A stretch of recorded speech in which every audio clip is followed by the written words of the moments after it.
नमस्कार दोस्तों, आपका स्वागत है हमारे YouTube चैनल डिवाइन मिस्ट्रीज़ में। कहानी पर जाने से पहले हमें सब्सक्राइब कर लें और बेल आइकन पर क्लिक करना ना भूलें, जिससे कोई भी नई कथा आप मिस ना करें। तो चलिए आगे बढ़ते हैं हमारी नई कथा के साथ। दोस्तों, आपको जानकर हैरानी होगी कि श्री कृष्ण ने महाभारत काल में ही कलयुग का विस्तार रूप से वर्णन कर दिया था। आइए आज हम बताते हैं कि क्यों कृष्ण ने उसी युग में बता दिया था कलयुग के बारे में और वो क्या चीज़ें थीं। दरअसल एक बार पांचों पांडवों के मन में कलयुग के बारे में जानने की जिज्ञासा हुई।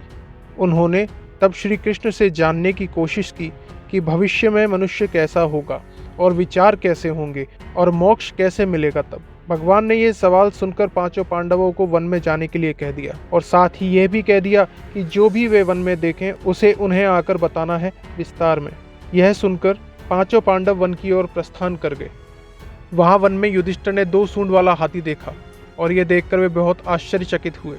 उन्होंने जब वापस आकर उस दृश्य के बारे में भगवान कृष्ण को बताया और इसका अर्थ पूछा तो उन्होंने बताया कि कलयुग में कुछ ऐसे लोग राज करेंगे जो बोलेंगे कुछ और करेंगे कुछ और। ये लोग दोनों ओर से शोषण करेंगे। वहीं भीम ने वन में एक गाय देखी जो अपने बच्चे को इतना चाट रही थी कि बच्चे का खून निकलने लगा। भीम इसे देखकर चौंक गए और श्री कृष्ण से इसका अर्थ पूछा तो भगवान कृष्ण ने उन्हें कहा कि कलयुग में मनुष्य अपने बच्चों से इतना आसक्त होगा कि अतिरिक्त ममता के कारण बच्चों का विकास ही रुक जाएगा।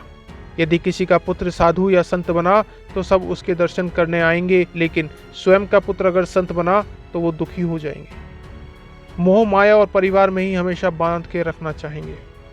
वहीं अर्जुन ने एक पक्षी को देखा जिसके पंख पर वेद की ऋचाई लिखी हुई थी, लेकिन वो पक्षी एक मनुष्य का मांस खा रहा था। इसे देखकर अर्जुन भी हैरान रह गया।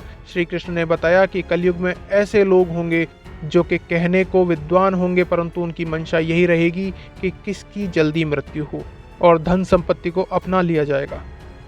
औहदा जितना भी बड़ा हो, लेकिन चाहत दूसरों की संपत्ति में ही होगी। दूसरों के धन को छीनने वाले भट होंगे, बहुत कम ही साफ हृदय के होंगे। नकुल ने देखा एक भारी चट्टान पहाड़ से गिरी और उसे कोई नहीं रोक पाया, परंतु एक छोटे से पौधे से टकराकर वो रुक गया। श्री कृष्ण ने इसका अर्थ बताते हुए कहा कि हरिनाम कीर्तन से लोगों की बुद्धि प्रबल होगी। और आखिर में सहदेव ने भी वन में अनेक कुएं देखे, लेकिन केवल एक बीच का कुआं ही खाली था और सबसे गहरा भी। श्री कृष्ण ने बताया कि कलयुग में धनी व्यक्ति अपने शौक पूरे करने के लिए भट धन खर्च करेगा, जैसे कि उत्सव, विवाह आदि, परंतु जरूरतमंद और भूखे को देखेंगे तो कोई उसकी सहायता में रुचि नहीं दिखेगा। मदिरापान, इंद्रियों की संतुष्टि, मांस आदि पर खर्च किया जाएगा और जो इन सब से दूर रहेंगे उन पर परमात्मा की कृपा रहेगी। तो देखा दोस्तों, जो भी कुछ आज हम देख पा रहे हैं वह बहुत पहले श्री भगवान कृष्ण ने बता दिया था। जय श्री कृष्णा दोस्तों। जाने से पहले हमें सब्सक्राइब कर लें और बेल आइकन पर क्लिक करना ना भूलें। धन्यवाद।